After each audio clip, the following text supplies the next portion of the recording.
Welcome back, viewers. You are still tuned into Prime Live. Last week, power utility Eskom managed to reach 104 days without any power cuts across the country.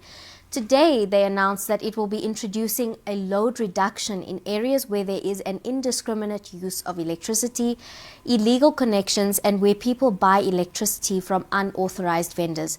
They explained that this is not load shedding, and the situation will be averted when people reduce their consumption and when they get rid of illegal connections that do put a strain on transmission equipment. Tonight we are joined by Professor Harmut Winkler, who is from the University of Johannesburg, where he is the head of its physics department. Good evening, Professor, and welcome to INX Prime. Thank you so much for joining us this evening. Now, the last time we had you on the show, we spoke to you about Dan Morokane, who was appointed as, the Eskom CEO. Do you think that he has earned a lot of goodwill with the 104 days of uninterrupted power supplies?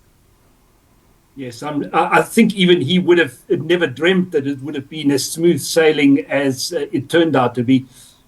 We have to say, though, this is really the result of not what happened in the last 2 or 3 months, but rather what's been happening for the last year or so. Given the crisis we had last year, Eskom has been forced to really look at itself and to actually try and deal with the problem decisively that they had. And I think ultimately it's had the effect that it's the utility is now a lot more effective at dealing with the numerous breakdowns that they were suffering from before. There's a couple of other factors that came into play, but I think the main one was that the reason why last year was particularly bad was because Kusile Power Station, which is one of the 2 biggest ones in the country, had 3 of its units, in other words, half of it breaking down in one go. And that amounted to more than 2 stages of load shedding. And so with that happening, we knew that last year was going to be terrible trouble. They managed to get it back up again towards the end of last year, quicker than I would have imagined, although one has to say that they didn't do it's a bit of a patch job. So they're still going to have to fix it properly, but it is operating. So that's made a big difference. The other thing which has really made a difference is that given this situation we had last year, a lot of people decided that they were going to install solar at their houses, or if they have businesses or factories. So as a result, what happened, especially in the first half of last year, we had far more installations of solar than we've ever had before. In fact, it's more than the combined several years prior to that. And that's probably accounted for one stage of load shedding as well. So I suppose in retrospect, it's easy to say, yes, well, we could have predicted it, but I also didn't predict it. Eskom didn't predict it. If you look at what Eskom was saying about this year, they were predicting that we're going to have load shedding danger right all the way up to Christmas. And so they've managed to prove themselves wrong in a sense. But yes, let's celebrate that it's worked out that way, and let's say well done to Eskom. They haven't heard that very often in the past. Thank you for sharing that. And I know you're saying a well done to Eskom, but South Africans do tend to be very skeptical about the utility due to the fact that we have been let down by it so badly in the recent past. What are we really to make about this very new announcement regarding load reduction? A lot of people are saying that it's just load shedding under a new terminology. Can you share a bit more information with us? Yeah, okay. First of all, I think this is the week of the year when the consumption of electricity is probably going to be at its very highest. It's also given that we've had this bad weather in so many parts of the country. Solar is not helping us. Wind probably is, but especially with the very low temperatures right now, I think whoever has got a heater has got it on, and so that means that right as we're sitting here now, we're probably using the most amount of electricity that the country does for the entire year. So if there was going to be load shedding, this would have been the week when it's most likely to happen. So I don't know if that's the reason why Eskom now decided to introduce these other measures. But just from a technical perspective, And what happens is that Eskom will, first of all, they'll have their very high voltage power lines, and then they gradually have these transformers to get the electricity slowly down to the levels where it can be used at the households. And in larger cities like Johannesburg, city power is responsible for that. The infrastructure of city power is also quite old and it's been subject to many breakdowns, also vandalism, and so on. So it's not reliable at all. And if those systems get overloaded, then you are going to get something tripping or other. So in a sense, city power has to be very careful that they don't have too much power delivered through some of their smaller units. And that's probably partly what's behind this load reduction. Given that you might have a substation which simply cannot take more than as much as likely to be used tonight, they might, in some instances, be forced to do that. There is, however, probably also another reason why they're doing that, simply that Eskom just needs to collect more money. They are it's still in a financially very precarious situation. The fact that they lost, that so many people are now using alternative power, also means that Eskom is collecting less money. So even though we've had less load shedding, Eskom actually hasn't sold much more electricity this year than last year. So the income is going down. With the cost of electricity going up, and also with people, I think a lot of people have been reasonably happy with their solar systems, just seeing that ultimately, yes, they're going to end up saving money. Eskom's going to lose more customers. So Eskom has to do something about their financial situation. And this is a tough line to take, but there's certainly voices saying that, well, that's just what you've got to do. To what extent that's what's driving behind the load reduction, as opposed to just the pure technical factors, that I cannot say for sure. That would be something that I guess they'd be talking about in the boardroom and that. I also want to direct our conversation to, some of the reasons that Eskom has given for these load reductions.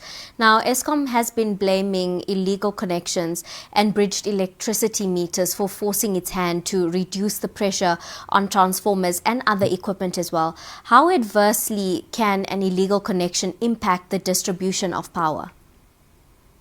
All right. It just means that if there's no real control, in other words, if you were to set up an illegal connection, you'd just be using more power than the system would be drawing otherwise. So the danger, I think, at the moment is just simply that there's too many sources of powers connected somewhere where that wasn't built to handle that amount of power. So the end result, if you have too much power flowing through a certain system, it just gets too hot and you might very well end up with a fire. It also is supposed to trip before it gets to that, but tripping ultimately boils down to the power going down as well. So it would, in many of those instances, I think would just merely be a case that the transformers and so on just simply aren't able to handle the current flowing through it at the moment. Now, another factor that you also mentioned earlier in our conversation that Eskom is also talking about is that the cold weather is a contributing factor, or rather the utility is also blaming the cold weather as the demand for electricity is increasing and is asking customers to reduce their use. And like you said, especially during this week, we are experiencing some of the coldest weather that we have the entire year. And most people are probably sitting with their heaters on probably for most of the day. How likely do you think that this campaign is to succeed in asking customers to try and reduce their load? Yeah, that hasn't been very successful in the past. We've had television notices saying, customers, please turn off your geysers and so on. And that also would be the best thing your viewers could do right now. If somebody hasn't got their geysers switched off, do so, because if the water's hot, it's going to be fine for tonight and you won't need it until quite a while still. Geysers end up using a lot of power. But just in general, South Africa is not, or the people of this country are not that conscious of the amount of electricity that they are wasting and that gets wasted elsewhere, also what activities use up a lot of electricity and which ones don't. There are quite, so it would be quite beneficial if, and simply also, in one motivation would simply be that it cuts down your electricity costs, which are going up. It's some sort of a public education campaign to actually show exactly why certain things contribute to greater electricity usage and so on. I think that would help, but it's just in practice, it's just proved very difficult. People just tend to have this attitude. Well, I'm not making any difference. My neighbors probably using far more electricity than I am. So, but ultimately, if everybody really was to do just switch off one little light somewhere, it would make quite an impact. I think that's definitely a call to action to anyone who's watching us this evening to absolutely play their part in any way that they can and switch off any, bulbs or any lights in their house that they're not using. And like you said, switch off the geyser absolutely when they can. Now, also last week, the Eskom actually announced that another unit as Kusile Power Station has come online. It's 800 megawatts more to the grid. Would you agree that there should be no shortage of power since we seem to have more than enough with an 800 megawatts more that is being added to the grid with the introduction of the station? It's still fairly precarious. Certainly, Eskom still has got quite a few of its units which are not operational elsewhere. I think it's good they managed to get that Kusile unit up, and that's almost one stage of load shedding better.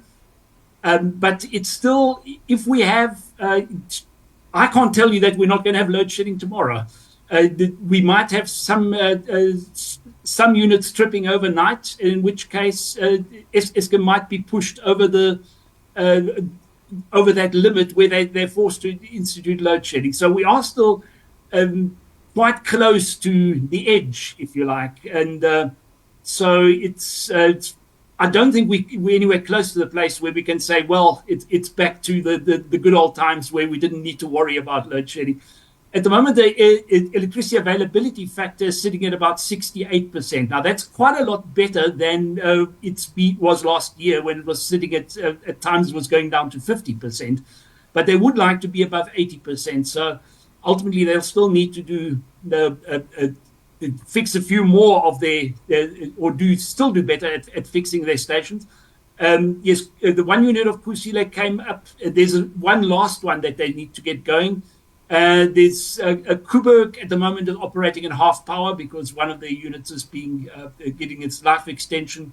So if everything goes according to plan, there's also some solar and wind farms which should come online early next year. That's all going to help. But just provided we don't have any more breakdowns. That's a key. I mean, speaking about breakdowns, I can absolutely relate. My area was affected by an outage yesterday. As a few of the outerlying areas of my area were also affected by prolonged outages yesterday. But regarding, the illegal connections as well as the cable theft that Eskom has spoken about, should we expect a crackdown by the utility on these illegal connections and cable thefts? I think it boils down to the question of crime and policing in the country in general. I think the best way to deal with cable theft is probably to set up some specialized units, and they are going to need some sort of intelligence. And if they can get that right, and I don't think it's something that can just be instituted overnight, but I think the police should probably be thinking of setting up a few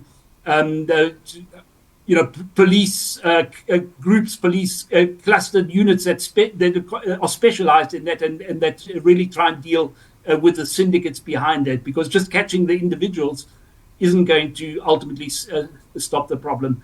I'm sure it can be done, but it won't be quick and it won't be easy. Absolutely. But we thank you so much, Professor Winkler, for joining us this evening, for shedding a bit more light and insight on this topic. I think, especially for me, and I know a lot of viewers at home, we don't exactly understand when it comes to all these, technical terms about putting pressure on the load and what the impact is of that extra pressure. Thank you for sharing insight and, helping us understand the concept, as well as sharing your expertise with us this evening. Mm-hmm. Yeah, you're welcome. Viewers at home, that was Professor Winkler from the University of Johannesburg sharing a bit more information about these load reductions that are being imposed on us by Eskom. Now, he did explain the science behind the load reductions and the necessity for the load reductions on the transformers and the impact that, the heavy loads can actually have on, the equipment that is available. But he also shared some insight and information about why it is necessary for us to have these load reductions. And I think something that he also shared was absolutely a call to action. I think when we are asked by government to reduce our load in some way or form, I think we have this little thing inside ourselves that is a little bit hesitant to want to oblige. But as Professor did share with us, we need to try and contribute positively as much as we possibly can. So whether that is switching off those lights that you're not using in your home, switching off those unnecessary heaters that are maybe in areas where nobody is sitting, or even switching off your geyser, I think it is all time that we do play our part. But let us know your thoughts on our social media platforms. Have you been impacted by any of the load reductions that have been recently occurring, especially during this week where the loads are very, very high? Do engage with us on all our social media platforms. We would love to hear from you. But on that note, viewers, it is time for us to take a quick ad break. We'll see you when we come back.